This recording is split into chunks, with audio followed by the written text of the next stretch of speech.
और ज्ञानवापी मामले से जुड़ी हुई जो बड़ी खबर मिल रही है वो आपको बता दें, सुप्रीम कोर्ट ने कार्बन डेटिंग के ऊपर अंतरिम रोक लगा दी है।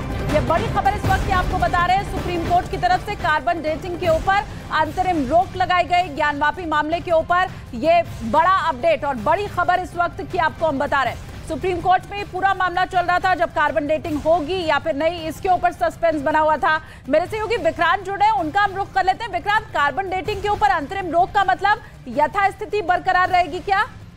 देखिए, बिल्कुल अभी यथास्थिति बरकरार रखनी होगी, क्योंकि सुप्रीम कोर्ट में मामला पहुंचा था। मुस्लिम पक्ष ने अपील की थी कि इलाहाबाद हाईकोर्ट ने कार्बन डेटिंग का आदेश दिया है और सोमवार से ये कार्बन डेटिंग का प्रोसेस शुरू होना है। लेकिन कोर्ट ने ये कहा कि अभी इस मामले पर पहले केंद्र सरकार और राज्य सरकार, उत्तर प्रदेश सरकार का रुख जानना बेहतर होगा, क्योंकि केंद्र सरकार और राज्य सरकार इस बीच ये भी बता सकती हैं कि कार्बन डेटिंग से, क्योंकि ये आशंका जताई जा रही थी कि कार्बन डेटिंग से स्ट्रक्चर को नुकसान हो सकता है, जिसको लेकर हिंदू पक्ष ये दावा करता है कि वो शिवलिंग है और मुस्लिम पक्ष ये दावा करता है कि वो वजू खाने का फव्वारा है। तो उस स्ट्रक्चर को किसी तरह का कोई नुकसान ना हो जाए। और सबसे बड़ी बात, इसको किसी पक्ष के लिए झटके के तौर पर नहीं देखा जाना चाहिए, क्योंकि सॉलिसिटर जनरल की तरफ से भी ये कहा गया कि इस मामले में इस बीच में हम कोई और तकनीक भी देखते हैं, क्योंकि किसी तरीके का नुकसान उस स्ट्रक्चर को ना हो। तो अब कोर्ट ने नोटिस इशू कर दिया है केंद्र सरकार और यूपी सरकार को। वो लोग अपना जवाब दाखिल करेंगे, जिसमें बताएंगे कि ये तकनीक का इस्तेमाल किया जा सकता है या किसी और तकनीक का,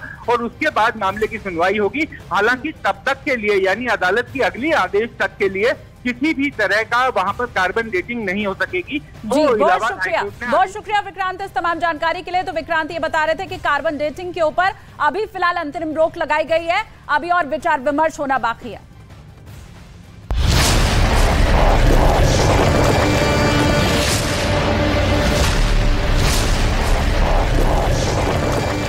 बखमुत पूरी तरह बर्बाद हो चुका है। डोनेस्क प्रांत के इस छोटे शहर को जीतने के लिए रूस ने वहां अपनी पूरी ताकत झोंक रखी है और पिछले 9 महीने से लगातार पुतिन की सेना शहर पर रॉकेट और मिसाइलों की बारिश कर रही है। बखमुत को जीतने के लिए पुतिन ने वैगनर ग्रुप के खूंखार लड़ाकों को भी उतार रखा है। तो वहीं जेलेंस्की की फौज भी नेटो से मिले हथियारों से रूस पर जोरदार हमले कर रही है। मतलब वहाँ भयानक जंग छिड़ी हुई है, जिसकी वजह से पूरा बखमुत तबाह हो चुका है।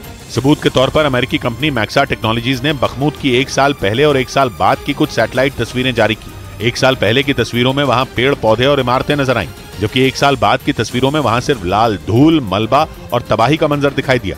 उधर अमेरिका की एक अदालत ने 26/11 आतंकी हमले के आरोपी तहव्वुर राणा के प्रत्यर्पण को मंजूरी दे दी। मतलब उसे भारत लाने का रास्ता साफ हो गया। तहव्वुर राणा पाकिस्तानी मूल का कनाडाई नागरिक है, जिसने लश्कर के आतंकी डेविड कोलमैन हेडली के साथ मिलकर मुंबई की साजिश रची थी, जिसे आधार बनाकर भारत ने 10 जून 2020 को तहव्वुर राणा की गिरफ्तारी की मांग करते हुए शिकायत दर्ज की थी, जिसके बाद अमेरिका में उसे गिरफ्तार कर लिया गया था। यही नहीं, अमेरिकी सरकार ने राणा को भारत भेजने का समर्थन भी किया था।